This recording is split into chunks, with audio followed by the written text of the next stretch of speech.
It's 1285 and Margat Castle is burning. An order of Christian knights is fighting the shadows of despair after a massive Muslim army surrounded them here in Margat, one of the most imposing Crusader castles in the Holy Land. The Hospitallers are surrounded here in their fortress. The very symbol of their military might, has surrendered to the Mamluks' unforgiving forces. But even in its final hour, Margat must protect the knights against the darkest of fates: extermination. In the shadows of Margat, we shall journey together to one of the most imposing castles of the Levant, where the power of faith and the will of men clash over the soul of Western Syria.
Syria, the cradle of civilizations, the gate to ancient history, and the mother of untold mysteries.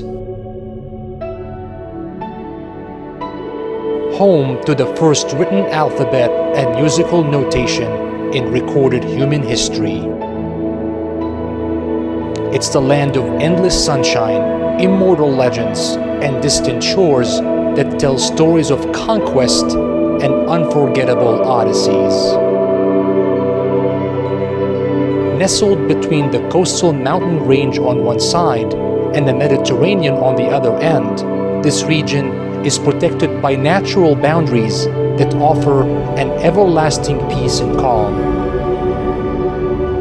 Christians and Muslims live side by side in an unshakable harmony, undisrupted by the shadows of tribal warfare that defined the rest of the region for centuries.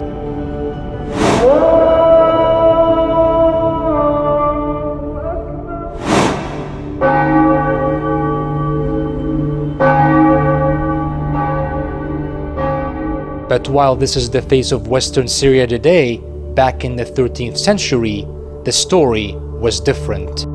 In the 13th century, Syria's coastal line was the subject of relentless and vicious religious battles. It's a clash of civilizations between East and West, a holy war that would permanently change the face of Western Syria. And at the heart of it all is Margat Castle.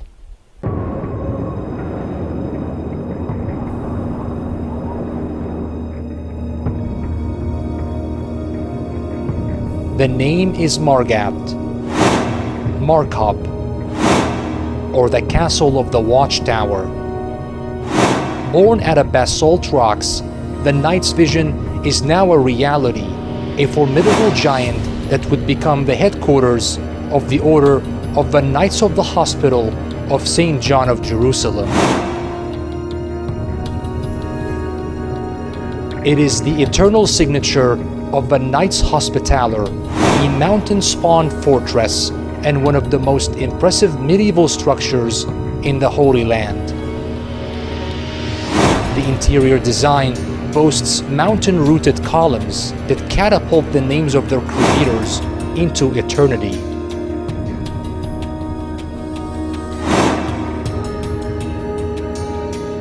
The narrow corridors and the spacious hall provide the Christian knights with a taste of home at the heart of Syria's coastal line. It's so imposing that it would define the face of the region for centuries. With Margat's commanding views of the Mediterranean, an effective naval invasion became near impossible, and the Hospitallers were virtually untouchable. Originally, this hall with arches was divided into two parts, one for the knights and one for the lower-ranked brothers. Every inch was carefully crafted, brilliantly designed, and impeccably implemented.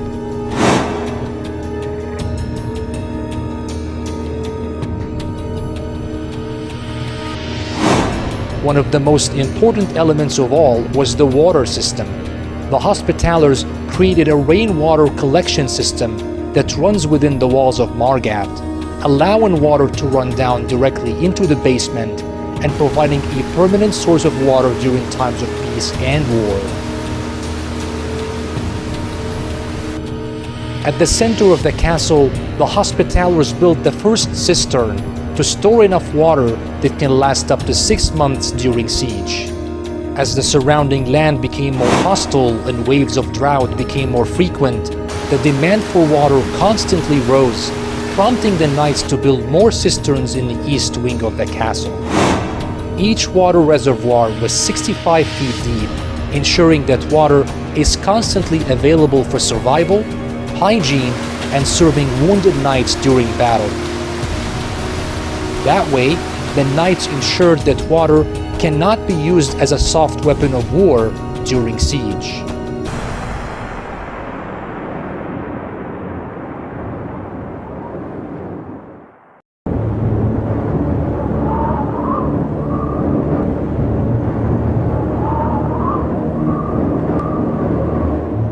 Behind the second wall of concentric Margat lies the main hall of the Hospitallers' Grandmaster. High in the hierarchy of the order, the Grandmaster's hall was of an equal status, and it echoed a special kind of upgrade. The crushed stones coupled with cement made the walls exceptionally stronger, which means reaching the Grand Master during times of war would be mission impossible. The Grand Master's bed was separated from the rest of the room by black curtains, symbolizing sanctity and a rejection to a multicolored and a more extravagant lifestyle.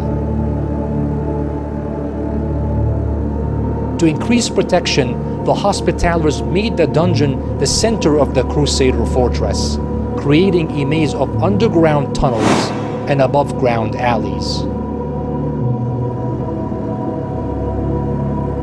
At the turn of the 12th century, the Hospitallers added new and more massive towers to the castle. 20 feet thick, the towers became exceptionally resistant to the apocalyptic effect of the deadly trebuchet.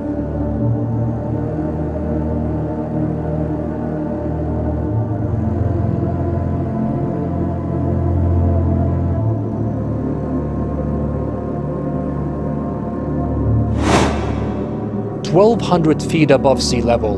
It's so imposing, and on a clear day, it can be spotted by the naked eye from over 100 miles away.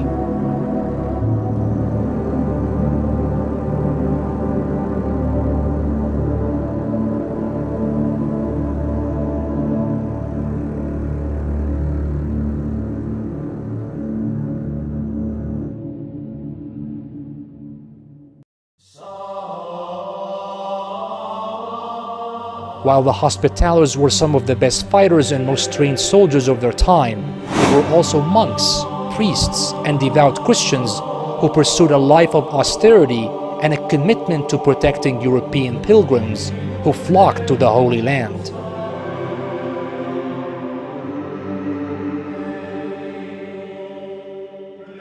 To honor their mission and lifestyle, they built a chapel inside Margat, a chapel that became one of the most majestic halls of the castle and the largest one of all of the Crusader castles in the Holy Land.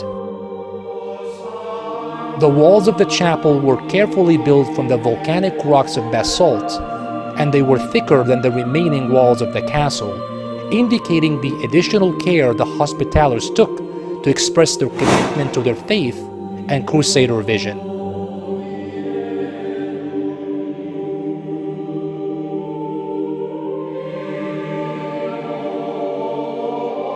One 24 feet long and 60 feet wide, the chapel is a colossal domed hall and the spiritual house of the Christian order.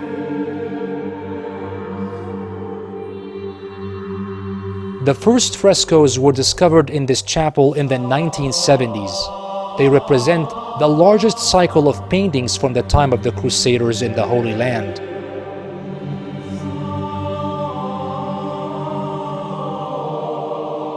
The primary theme is unique and reflective of the austere practices of the Hospitallers, who rejected all kinds of instinctive pleasures and physical indulgence. The paintings depicted vivid scenes of hell, portrayed humans as undeniable sinners hanging from dead trees, with a commensurate depiction of severity of each sin. The worse the committed sin is, the lower the sinner hangs on these decayed branches.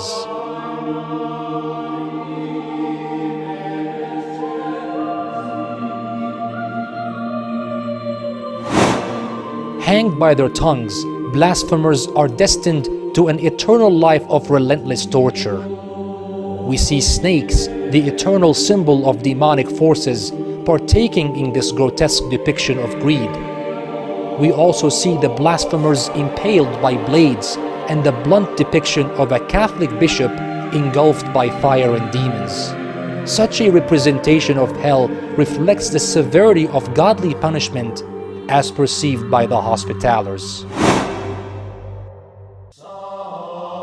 We see symbols and signs and the iconic Star of the Knights.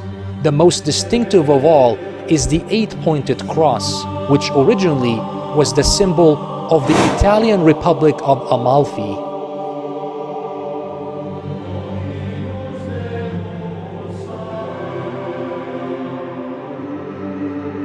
The 8 points of the cross represented the 8 virtues of the Knights Hospitaller: loyalty, piety, and honesty, bravery and glory, serving the sick and contempt for death. But the most important of all was allegiance to the Church.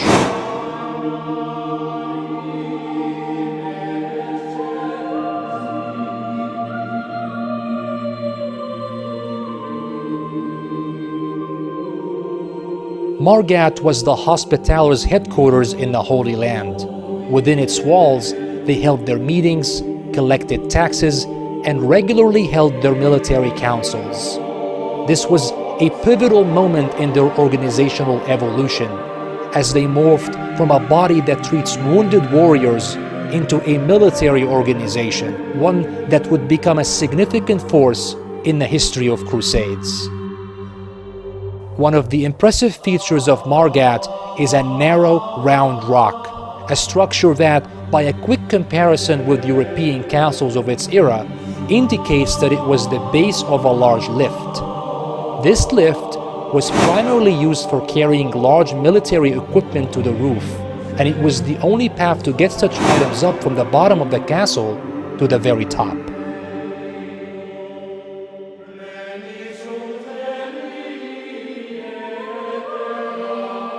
Another unique feature of the castle is the concentric walls that surround the top, which boasts a large area of 15 acres in space, offering protection to what was once a European settlement. The Hospitallers only occupied an area of roughly 2 acres and designated the rest of the castle to serve their European brothers, who either called Margat home or used it as a stopping point on their way to Jerusalem. It was a perfectly built and a fully inhabited medieval city where Catholic Christians, primarily from Genoa, lived in peace. It was peace through strength. The Knights Hospitaller were some of the most dominant forces in the East, so dominant that even the sultans of Aleppo, Homs, and members of the Assassin's Order in nearby Masyaf Castle paid homage to the Hospitallers as a sign of reverence and keenness to maintain harmony and peace with the Marines of the medieval era. Dominance, like all things, must finally surrender to death.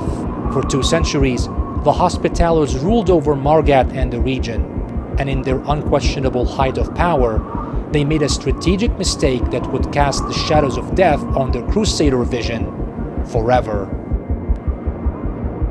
In 1281, the Hospitallers supported the Mongols' invasion of Syria, an invasion that Qalawun, the leader of the Muslim army of the Mamluks, blocked at the Homs Gap. To punish the Hospitallers, Qalawun raised a whole army in Damascus and took over Margat Castle in 1285. It was a watershed moment in history because it marked the end of the rule of the Crusaders in Margat, which was once their stronghold, headquarters, and their holy land.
Like the waves of the Mediterranean Sea, the clash between the Christian knights and the Muslim emirs has finally subsided, but Margat remains, always ready to remind us of the lessons of the past.